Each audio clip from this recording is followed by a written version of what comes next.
Hello friends, मेरा नाम है गौरव और आप देख रहे हैं टेक अपडेट। आज की वीडियो में हम बात करेंगे कि नॉर्मल एयर कंडीशनर और इन्वर्टर एयर कंडीशनर में क्या फ़र्क होता है, और अगर आप एक नया एयर कंडीशनर बाज़ार में लेने जा रहे हो तो कौन सी फीचर्स हैं जो आजकल के एयर कंडीशनर्स में आ रही हैं। टेक्नोलॉजी के साथ जो है एयर कंडीशनर भी काफ़ी हाई टेक हो गए हैं।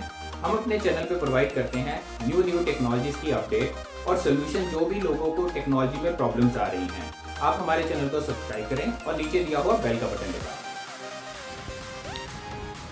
चलिए देखते हैं जो इन्वर्टर और नॉन इन्वर्टर जो एसी होते हैं उनमें क्या डिफरेंस होता है। जो इन्वर्टर एसी होते हैं उसमें जो कंप्रेसर होता है वो वेरिएबल स्पीड पे रन कर सकता है, जबकि जो हमारे नॉर्मल इन्वर्टर होते हैं उसमें जो कंप्रेसर होता है वो एक ही स्पीड पे रन करता है। इसका क्या मतलब है? मान लीजिए जो हमारा नॉर्मल एसी है उसने एक 26 डिग्री हमने टेम्परेचर अटेन करना है, ठीक है, हमने 26 डिग्री सेट कर दिया और बाहर का टेम्परेचर है 31 डिग्री। तो जब 26 डिग्री टेम्परेचर अटेन वो कर लेगा उसके बाद जो है उसका कंप्रेसर ऑफ हो जाएगा, जिसे हम ऑटो ऑफ कहते हैं, ठीक है। उसके बाद क्या होगा कि टेम्परेचर दोबारा से राइज़ करना शुरू होगा और जब 28 डिग्री पे आ जाएगा वो दोबारा से कंप्रेसर को ऑन कर देगा, जो हमारा नॉर्मल एसी है। तो इससे क्या होगा, दोबारा से वो 26 डिग्री होगा टेम्परेचर और उसके बाद फिर वो जो है कंप्रेसर को ऑफ़ कर देगा। तो ये ऑन ऑफ का सिलसिला चलता रहता है। तो इससे क्या होता है कि जब भी कोई चीज़ हमारी इलेक्ट्रिकल चीज़ जो कंप्रेसर है वो दोबारा से ऑन होता है, तो जब भी कोई चीज़ ऑन होती है तो वो ज़्यादा करंट खींचती है। तो इससे जो होता है हमारा जो बिजली का खर्चा है वो बढ़ता है। तो जो हमारे इन्वर्टर एसी होते हैं उसमें क्या होता है, मान लीजिए बाहर का टेम्परेचर है 31 डिग्री और हमने 26 डिग्री उसको सेट कर दिया है, ठीक है। तो जब वो 26 डिग्री के पास पहुंचता है, मान लीजिए 27 डिग्री पहुंच गया, उसके बाद वो जो कंप्रेसर की स्पीड को बहुत ज़्यादा कम कर देता है। तो 27 से 26 डिग्री जाने में वो बहुत धीरे धीरे 26 डिग्री तक पहुंचता है और कंप्रेसर की स्पीड कम होती जाती है। उसके बाद एक ऐसा पॉइंट आ जाता है जहाँ पे कंप्रेसर बहुत ही जो कम स्पीड पे चलता रहता है और जो टेम्परेचर है आपका जो है वो 26 को मेंटेन रहता है, 26 के आसपास मेंटेन रहता है।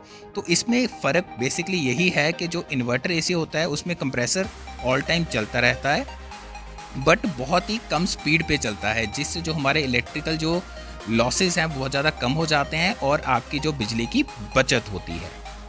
अब इसके फ़ायदे क्या हैं? जो ये बहुत ज़्यादा जो इन्वर्टर एसी हम यूज़ कर रहे हैं आज के दिनों में बहुत फेमस हैं, इसके फ़ायदे क्या हैं?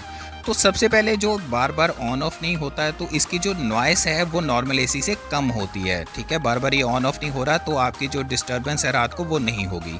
तो सेकंड है जो नेचुरली पावर कंजप्शन इसकी कम है जो हमारे नॉर्मल इन्वर्टर है उनसे।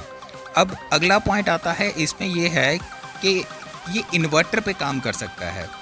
तो हमारा नॉर्मल इन्वर्टर भी इन्वर्टर पे जो हमारा नॉर्मल एसी है वो भी इन्वर्टर पे काम कर सकता है, बट इसमें और उसमें ये फ़र्क है कि जब ये इन्वर्टर पे काम करेगा तो ये बहुत ही कम लोड करेगा इन्वर्टर को, क्योंकि जब भी कोई चीज़ बार बार स्टार्ट होगी वो बैटरीज़ को ज़्यादा करंट खींचेगी।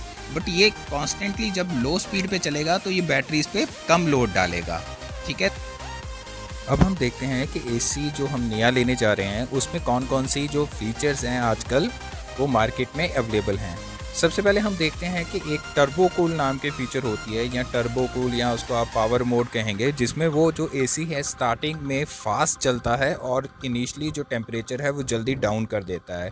इससे जो जैसे आपका जो टेम्परेचर जब हाई होता है तब ये टर्बो मोड जो पावर मोड है काफ़ी काम आता है। फिर आजकल एक फ़ीचर आती है सेल्फ क्लीन की, ठीक है। तो ये जो फीचर होती है इसमें जो है एसी की जो कॉइल्स होती हैं वो अपने आप को सेल्फ क्लीन कर लेती हैं, जिससे जो उसमें कोलिजन बहुत कम होती है और आपकी जो एसी की लाइफ है वो लॉन्ग होगी। तो ये भी फीचर जो काफ़ी इम्पॉर्टेंट है नए एसी के लिए। तो अगली फीचर है MPFI टेक्नोलॉजी। ये कुछ एसीज़ में आती है, इसका मतलब होता है मल्टी पॉइंट फ्लूइड इंजेक्शन। ये जो होता है ये जो हीट ट्रांसफ़र जो होती है और जो कूलिंग आती है उसकी एफिशिएंसी को काफ़ी बढ़ा देता है।